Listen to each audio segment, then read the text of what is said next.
On vous souhaite la bienvenue à ericlatour.com. Il y a quelques jours, on dressait le portrait des candidats dans Chambly. Aujourd'hui, on se transporte du côté d'Iberville. Dans quelques instants, on reçoit le candidat pour le Parti québécois, Nicolas Dionne. Mais d'abord, la députée sortante, elle sollicite un deuxième mandat. Elle est de la Coalition Avenir Québec, la CAQ, et je parle ici, bien sûr, de Claire Sanson.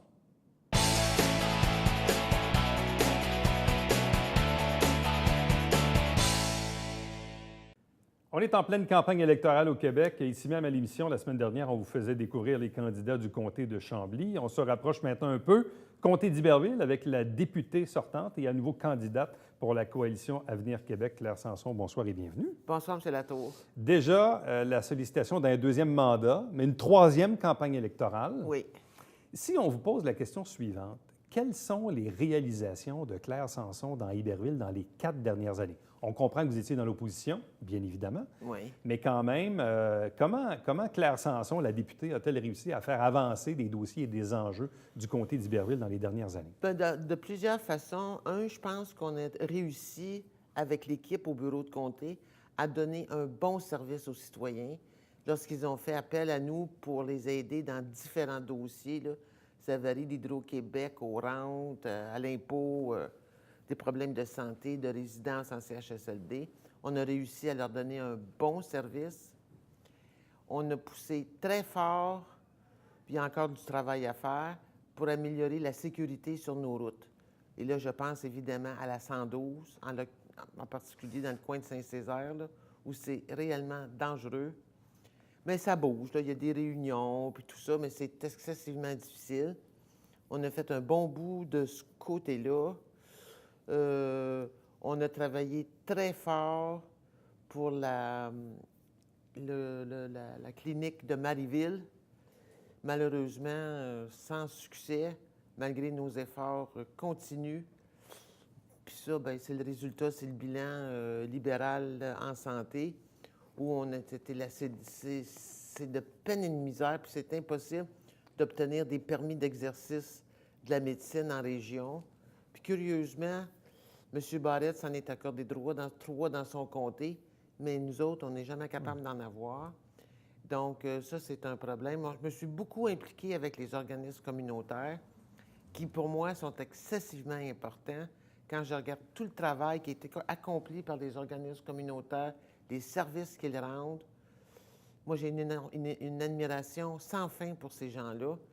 Et je le dis souvent, mais je le pense, si nos organismes communautaires cessaient leurs activités, impossible que le système compense le trou, le manque, ni financièrement, ni humainement, c'est impossible.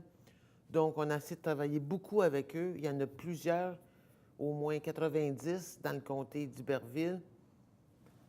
Donc, et j'ai beaucoup travaillé avec les élus municipaux, ce qui est important pour moi parce que, vous savez, à Québec, là, on est juste aussi bon que le briefing qu'on a eu, le dernier briefing qu'on a eu. Et ça, là-dessus, je dois dire que ce soit au conseil municipal ou en rencontrant les conseillers, ça m'a nourri beaucoup et ça nous a permis de régler quelques dossiers à Québec. Bon. Vous avez fait référence à la santé. On sait qu'il y a un enjeu en ce moment, celui de l'accès au CLSC de Richelieu. Oui. En quoi ce problème-là a-t-il un impact sur les citoyens du comté d'Iberville? Immense, parce qu'à partir du moment où le CLSC de Richelieu cancelle ses 100 rendez-vous, les gens qui faisaient affaire là, ils n'ont qu'un choix, c'est de se tourner vers l'urgence de Saint-Jean ou les autres cliniques de la région qui sont déjà débordées, mais particulièrement pour l'hôpital de Saint-Jean. Et c'est une clientèle qui est vulnérable. Il y a beaucoup de personnes âgées, beaucoup de gens qui sont déjà en résidence. Donc, ça a un impact important. Parce que votre collègue Roberge de Chambly nous en parlait la semaine dernière. Oui. Ça fait partie des enjeux. Donc, si la Coalition Avenir Québec est portée au pouvoir, qu'est-ce que la CAQ va faire pour le CLSC de Richelieu?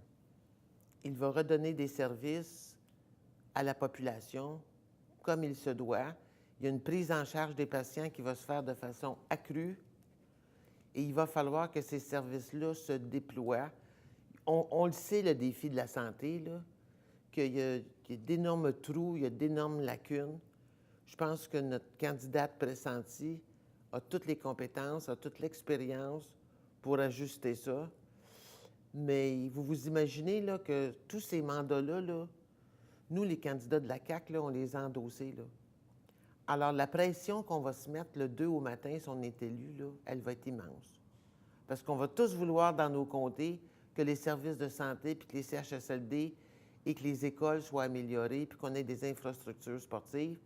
Donc, ça va nous mettre beaucoup de pression, puis ça va nous faire plaisir de l'apprendre. Avez-vous des enjeux particuliers au niveau de l'éducation? Est-ce que la Commission scolaire des Hautes-Rivières a des demandes particulières pour des écoles dans votre comté? Est-ce qu'il y a des demandes qui ont été formulées? Est-ce qu'il y a des enjeux là-dessus? Il y a des enjeux où il y a des manques de place dans certaines villes, municipalités, puis les enfants sont obligés de faire des trajets extraordinaires pour aller à l'école. Ça, c'est un problème.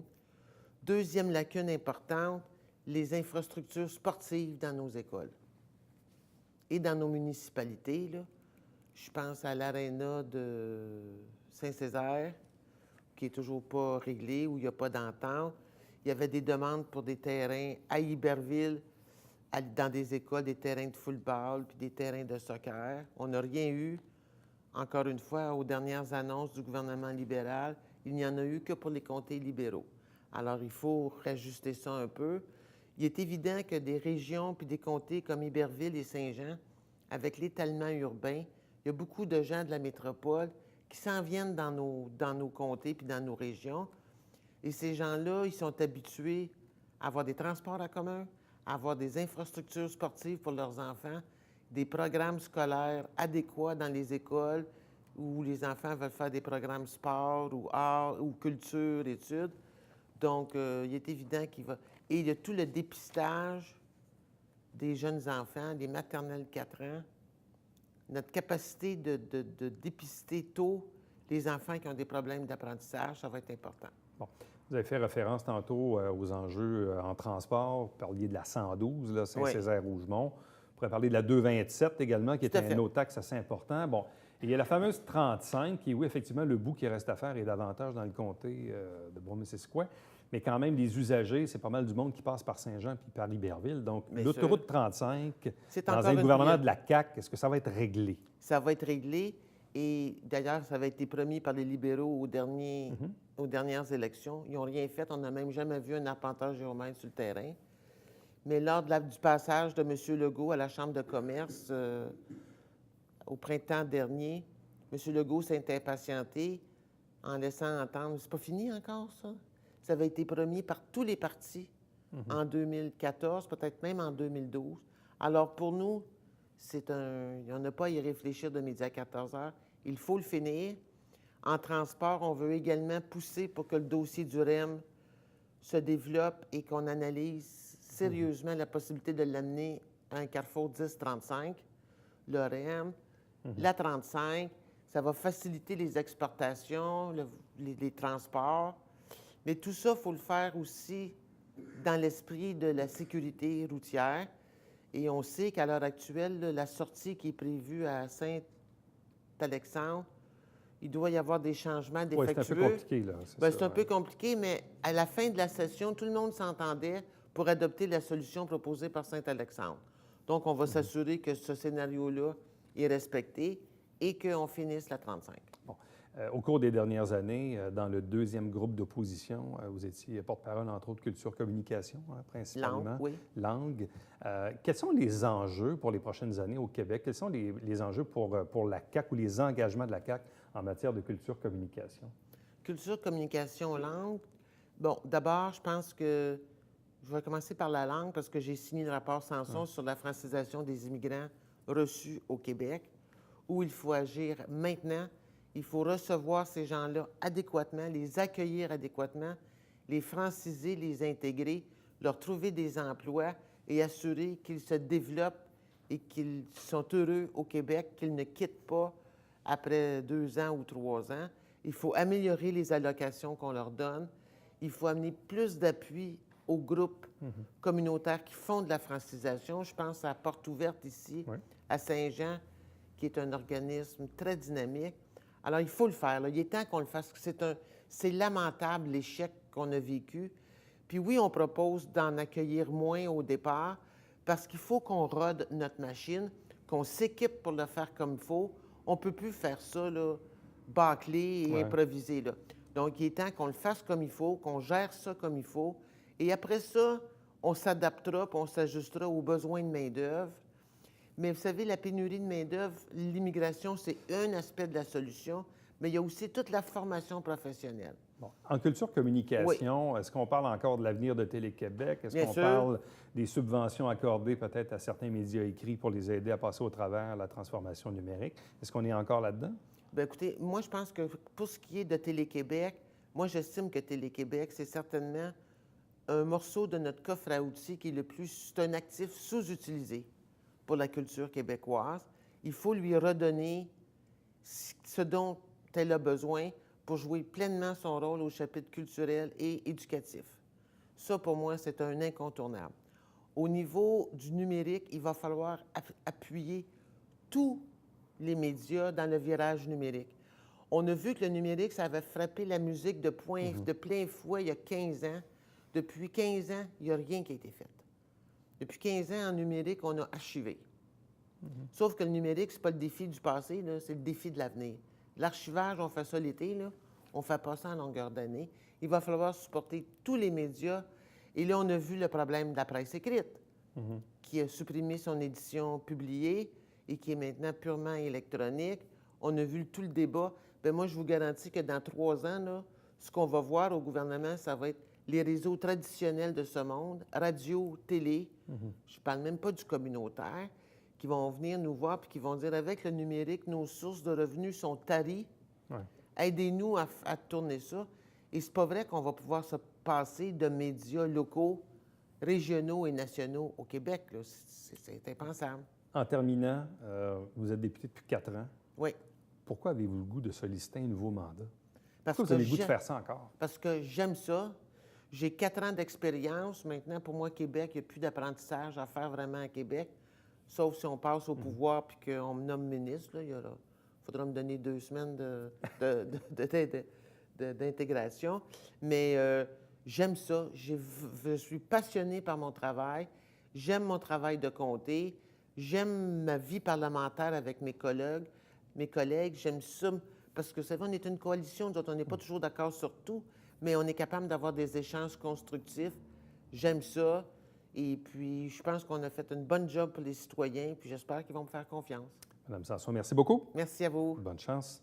Restez avec nous. Au retour, on reçoit le candidat du Parti québécois dans Iberville, Nicolas Dionne.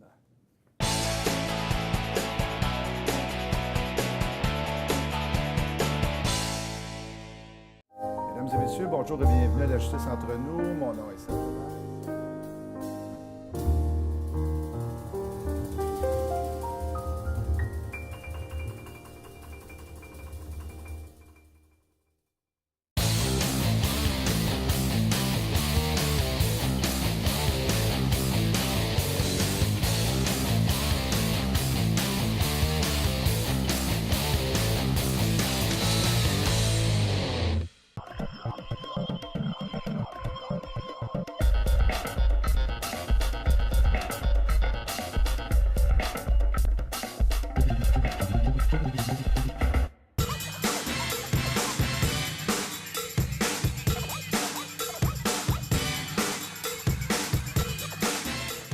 Dimanche, 9h30, Télé Bingo, on vous attend.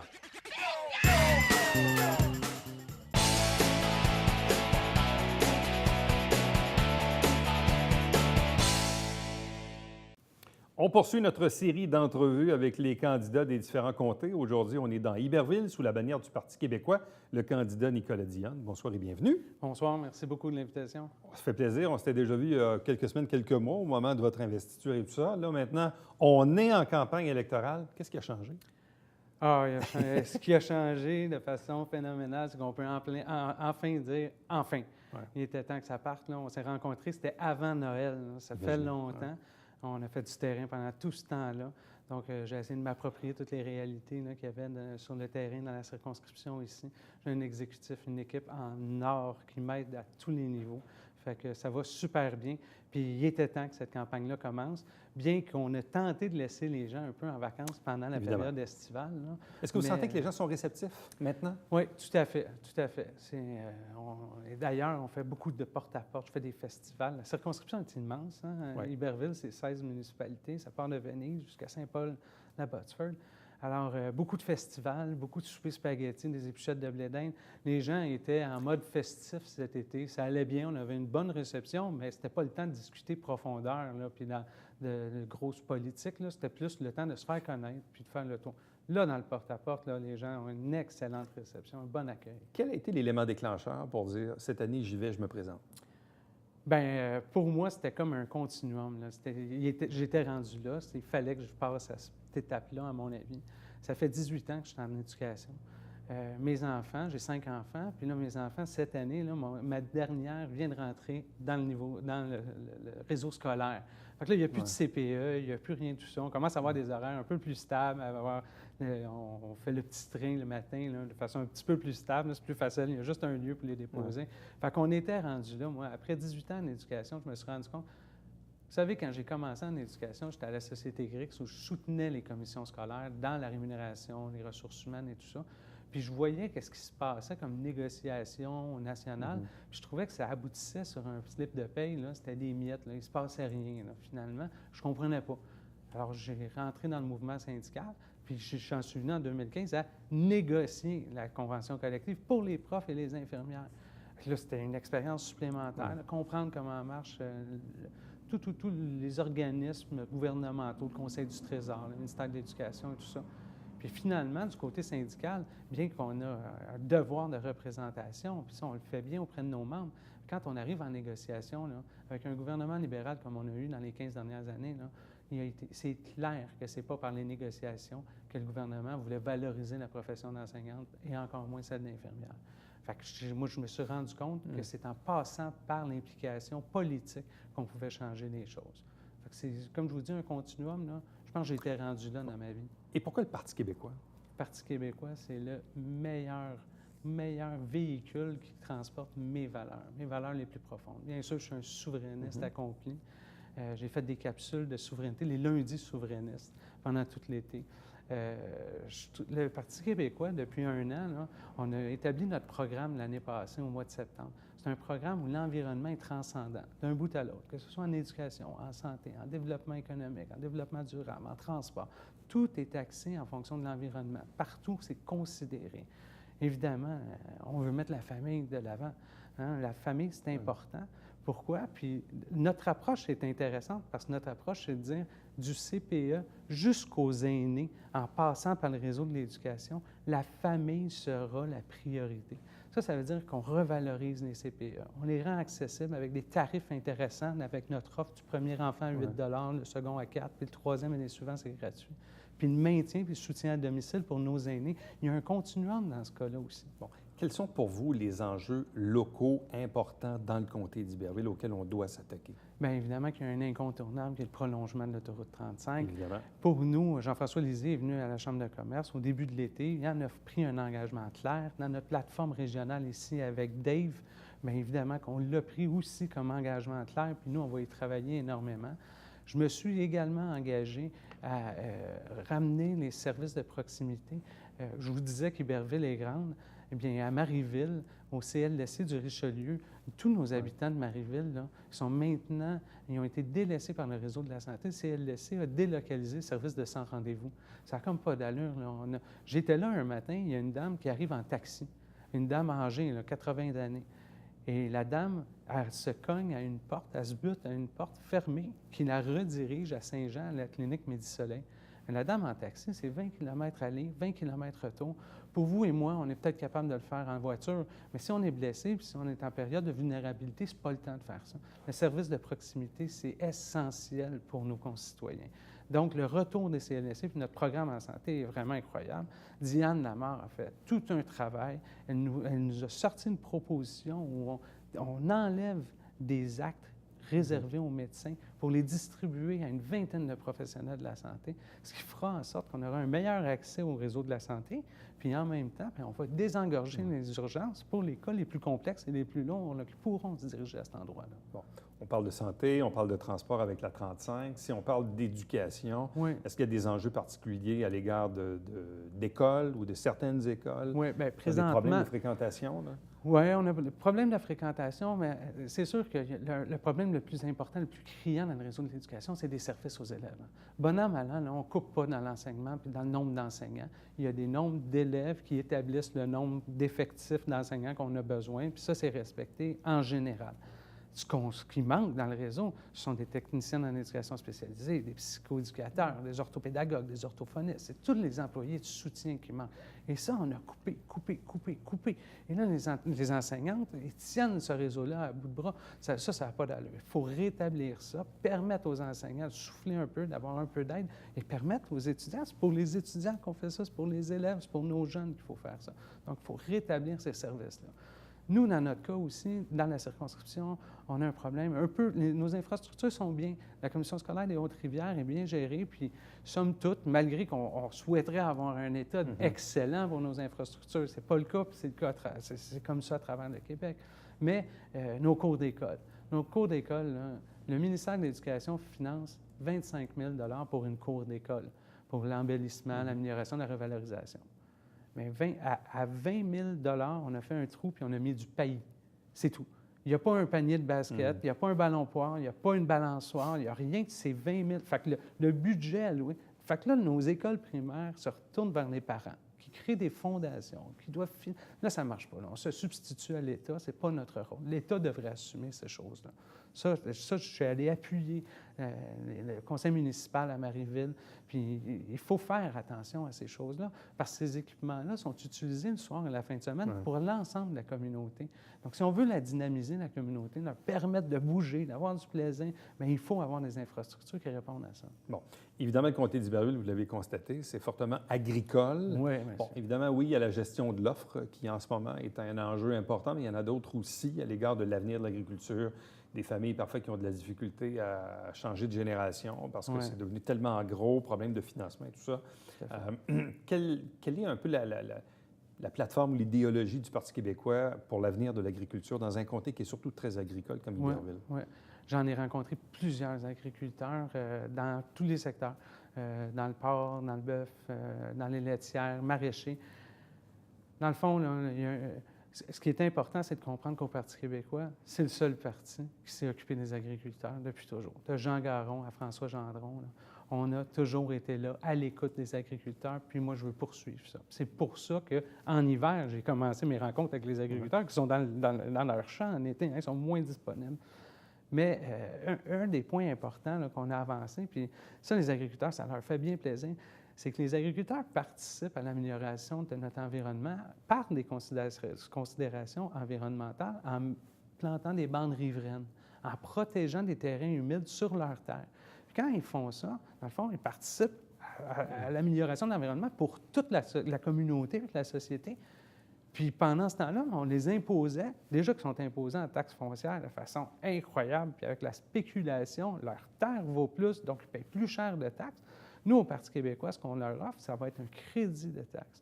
On leur offre s'il y a des parcelles non productives parce que vous avez fait des bandes riveraines, parce que vous protégez l'environnement, parce que vous avez fait une bande de coupe-vent, ça, on va l'exenter de taxes, cette partie-là, ce qui va leur permettre ou les encourager à protéger l'environnement, puis en même temps, bien, à participer à la communauté. Là, Donc, on est vraiment près d'eux. C'est important. Puis justement, sur la gestion de l'offre, là, je tiens à souligner que c'est Jean-François Lisée qui a encouragé, qui a crié, qui a lancé un appel aux autres chefs pour faire une trêve de campagne électorale, puis ils se mettent ensemble pour faire la pression sur Ottawa, puis dire, nous autres, on ne l'abandonnera pas, notre agriculture. Puis la gestion de l'offre, c'est un point important et crucial ici dans le lait et la volaille. On dit souvent qu'on fait les campagnes électorales principalement pour les indécis, parce que, bon, quelqu'un qui est convaincu de son vote au départ, c'est un peu difficile de le faire changer d'idée, quoi que ça arrive. Et souvent, moi, dans les indécis que je rencontre, j'entends souvent un peu la même chose. Soit des gens qui hésitent à voter entre le Parti libéral puis la CAQ, ou du monde qui hésite à voter entre la CAQ puis le PQ, ou le PQ puis Québec solidaire? Souvent, moi, j'aime bien poser cette question-là parce que si vous avez un indécis devant vous, là, puis qui hésite là, entre Québec solidaire d'un bord ou la CAQ de l'autre, là, vous lui dites quoi? Pourquoi il voterait pour le Parti québécois? Pourquoi il voterait pour Nicolas Dionne? Bien, d'abord et avant tout, parce que je serai présent. Moi, c'est ça qui est important. Je veux être près de mes gens. Puis c'est pour ça, puis c'est comme ça que j'avais approché il y a plusieurs mois. Moi, ce que je veux, c'est représenter mes concitoyens. Ce qu'il faut qu'il arrive, dans le fond, c'est que le député en place soit la voix de la population à l'Assemblée nationale. Oui, on a du travail parlementaire, il y a du travail de gouvernement à faire, il y a des lois, il y a des commissions auxquelles il faut assister, mais les problèmes qui se vivent dans la circonscription, là, il faut les amener, il faut approcher les autres ministres, il faut approcher les collègues pour faire avancer nos dossiers. Moi, je m'engage à faire ça. Je vais être un homme de terrain dans Iberville. Bon. Puis la différence entre le Parti québécois et les adversaires, c'est quoi? Bien, comme je vous disais au début, nous, on est souverainistes, on y croit, et on est un parti social-démocrate qui ramène la famille au centre. Ramener la famille au centre, c'est sûr que nous autres, on ne dit pas on va mettre les jeunes de 4 et 5 ans en maternelle, on va rouvrir. Non, c'est pas ça, nous autres. On pense que les CPE, c'est le meilleur réseau pour terminer le développement de l'enfant. C'est le regroupement des CPE qui le dit. C'est là qu'il faut que ça se passe. Par le jeu, on apprend jusqu'à 5 ans. Bien, ça, il faut écouter les experts, il faut écouter la science. Au Parti québécois, c'est ça qu'on fait. On ne se lance pas dans des lubies pour essayer d'inventer des nouvelles qui vont attirer les électeurs. Non, ce qu'on se dit, c'est quoi qui est le mieux pour les familles, c'est quoi qui est le mieux pour les enfants, puis c'est ça qu'on met de l'avant. Moi, c'est ça que j'apprécie de mon parti. On écoute les militants, on fait les débats ensemble, puis après ça, on sort avec la meilleure idée. Puis des fois, là, c'est simple, là. Des fois, c'est du gros bon sens, puis c'est ça qu'on va appliquer. Il y a des choses à modifier dans le réseau de la santé, dans le réseau de l'éducation, puis c'est pas vrai que ça coûte tous des millions. Nicolas Dionne, merci beaucoup. Bien, merci. Bonne chance. Merci beaucoup. Au revoir. Restez avec nous. Au retour, le Babillard quotidien.